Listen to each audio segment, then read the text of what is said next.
Olá pessoal, meu nome é Carlos, sou da equipe da CAF e hoje é o nosso primeiro devocional, né? Como eu avisei vocês, o nosso devocional vai ser baseado no livro A Bíblia Toda, o Ano Todo de John Stott. Então, o tema que eu escolhi hoje foi sobre a fúria de Herodes, né? A gente vai ver como a reação de Herodes diante do nascimento de Jesus revela a nossa condição e a nossa necessidade de a gente se render, né, ao verdadeiro rei. Então, como eu falei, o tema que eu vou tratar é sobre a fúria de Herodes, né? Se você tiver o devocional em si, o livro, né? A versão antiga é na página 153, porém a versão nova, como eles arrumaram, né, para ficar de acordo com o nosso calendário, eu não sei qual é a página, que eu não tenho um livro.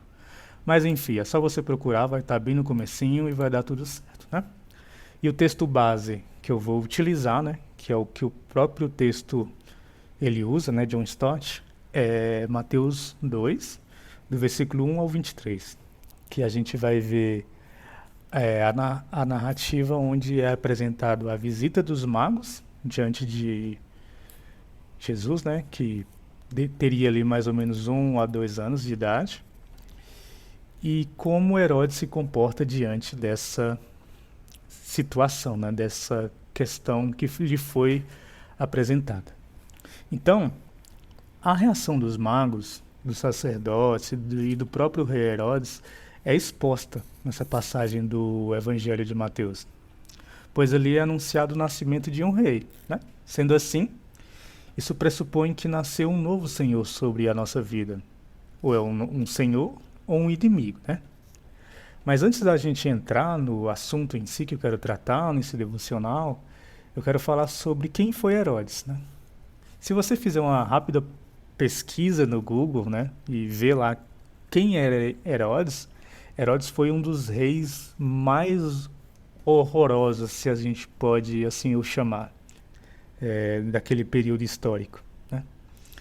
E eu coloquei até aqui nas minhas anotações que Herodes, de certa forma, representa o homem caído que somos.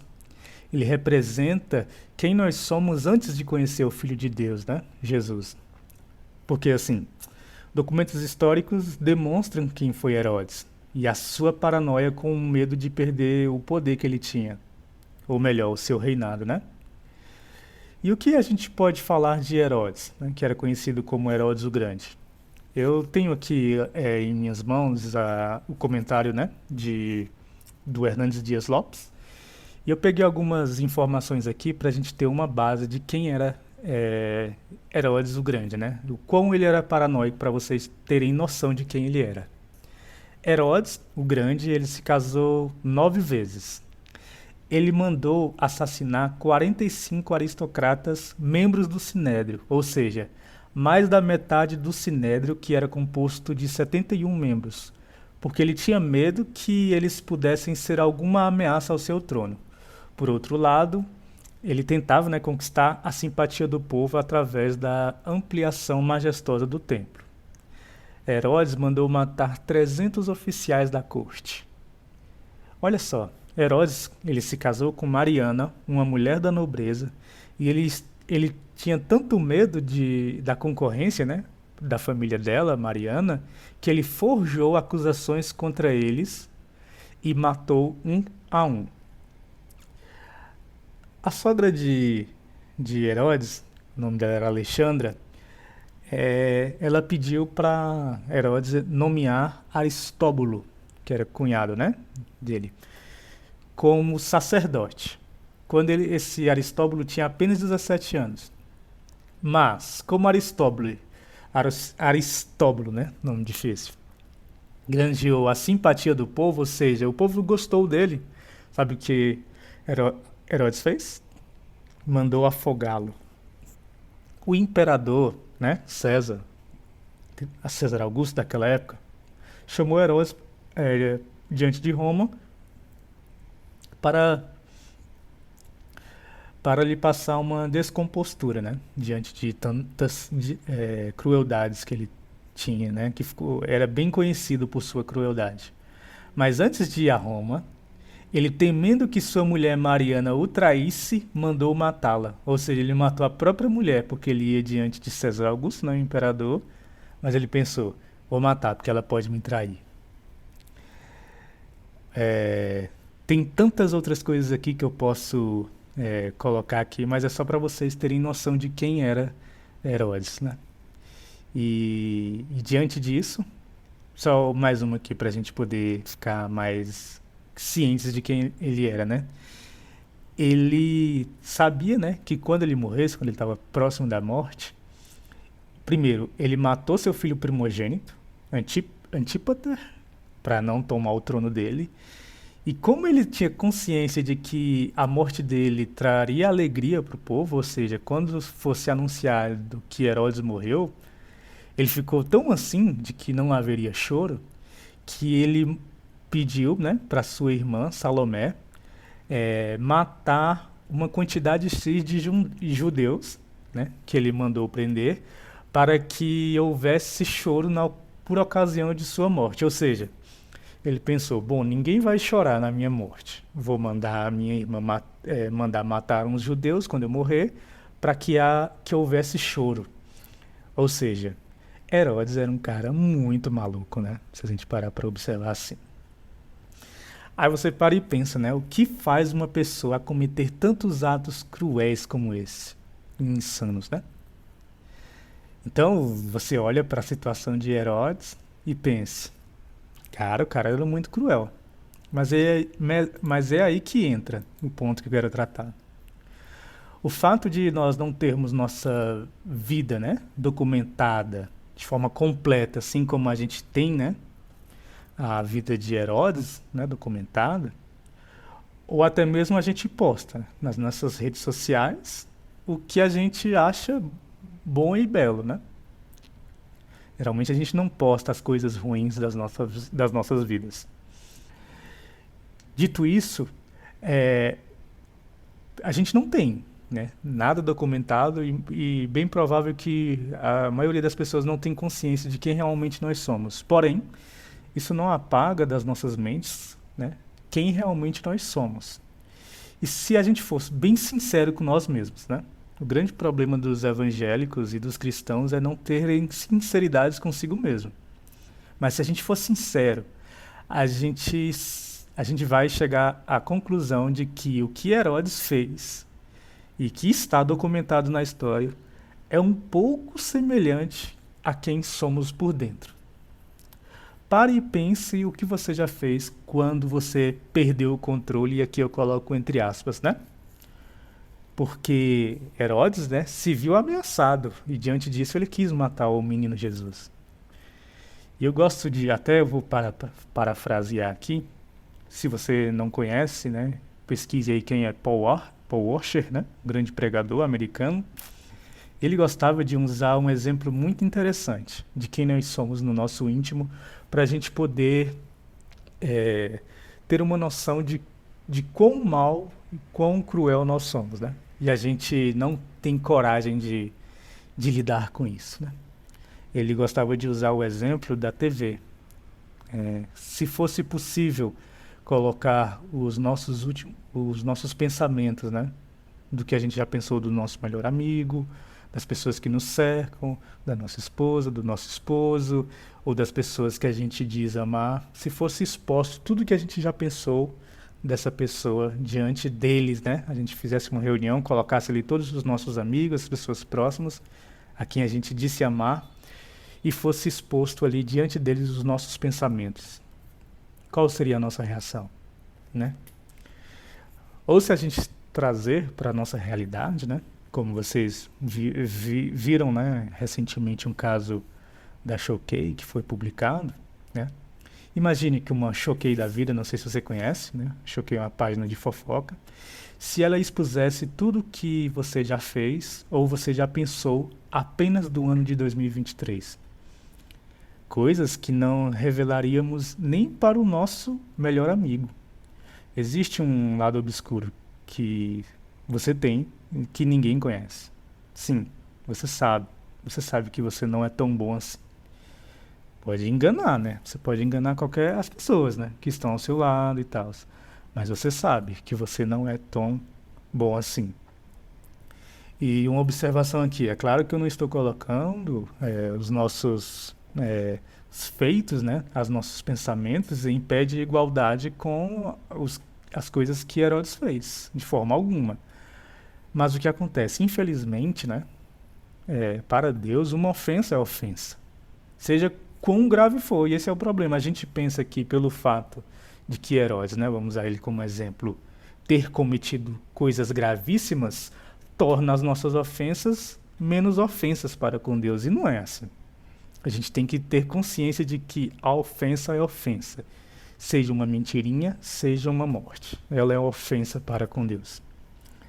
Então, sendo assim, existem apenas duas reações quando nos é anunciado um novo rei, né? Ou seja, a gente tem que parar e pensar qual o nosso problema. Como nós não estamos situados em uma cultura, uma realidade de monarquia, a gente às vezes se perdeu na história e a gente olha para isso e não tem consciência, por exemplo, do que é um rei. A gente pensa que a gente não tem essa noção e não se coloca no lugar de como as pessoas enxergavam o que era um rei.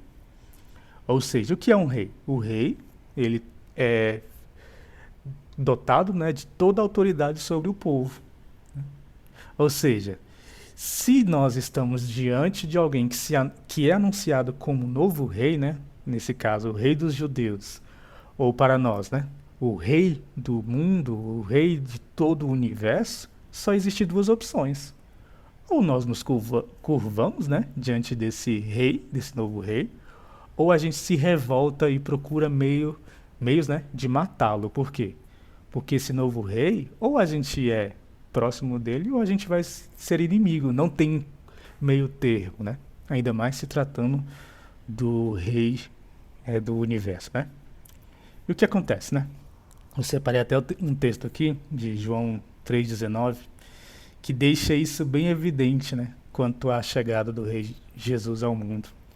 Porque lá está dizendo bem assim: a luz veio ao mundo, mas os homens amaram mais as trevas e não a luz. Por que eles amaram mais as trevas do que a luz?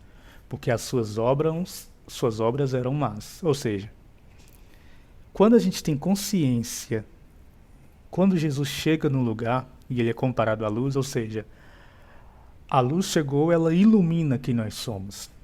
Ou seja, e como eu usei o exemplo aqui, que o Paul Washer gosta de usar, e eu trago aqui, se nos fosse dado o poder, digamos que eu tenho o poder de revelar a todos quem você realmente é, né?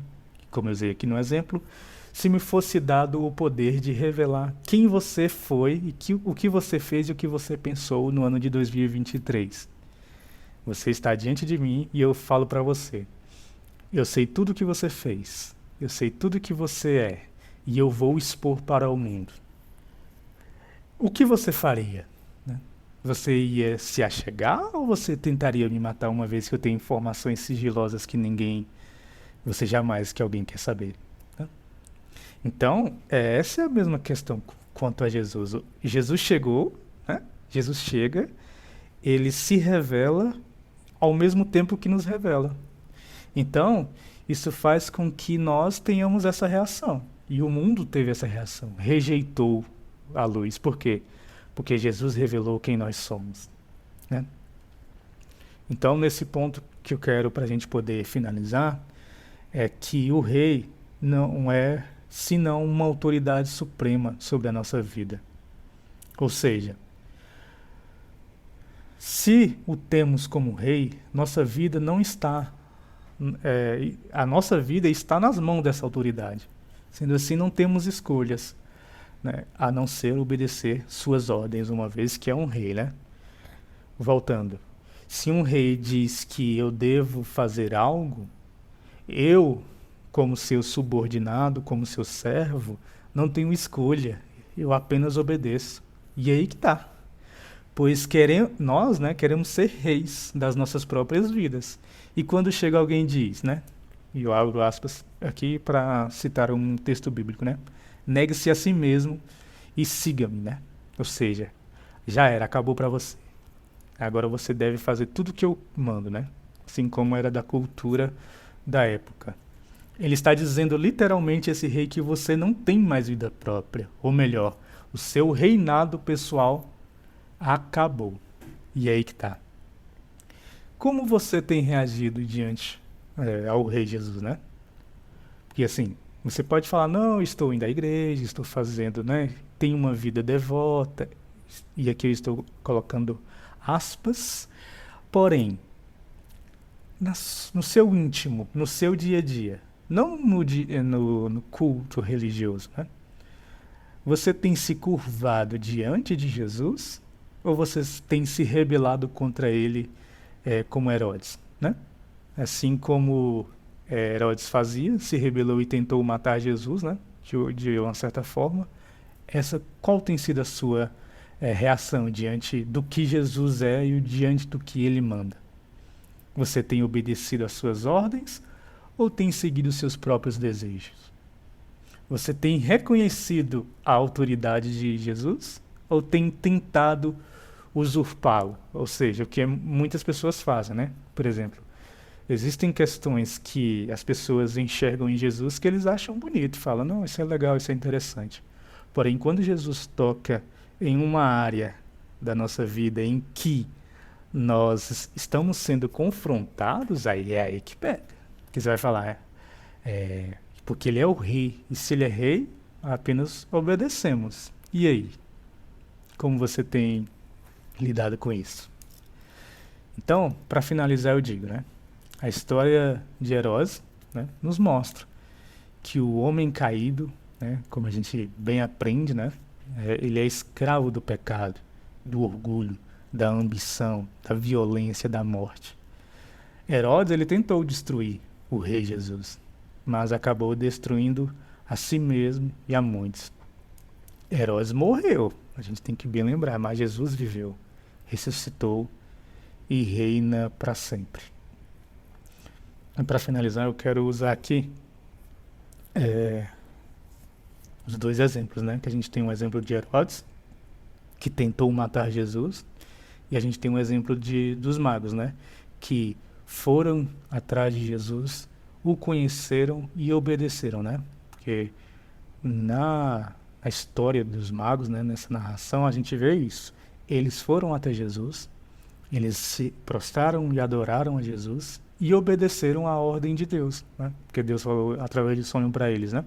Não vão de encontro a Herodes. Ou seja, eles obedeceram e eles sabiam, de certa forma, do perigo que eles corriam em obedecer à voz de Deus. E essa é a reação do cristão, né? Ou você se comporta como Herodes, ou você se comporta como os magos. Então a escolha é sua. Mas lembre, só há um digno, só há um rei, né? Digno de toda honra e toda glória e todo louvor. E eu posso te garantir que não é você. E o nome dele é Jesus. E eu finalizo, né, com uma frase que eu separei aqui, de Spurgeon, que relata bem esse evento dos magos. Abre aspas. Aqueles que buscam por Jesus o verão. Aqueles que realmente o veem o adorarão. E aqueles que o adoram consagrarão seus bens a ele.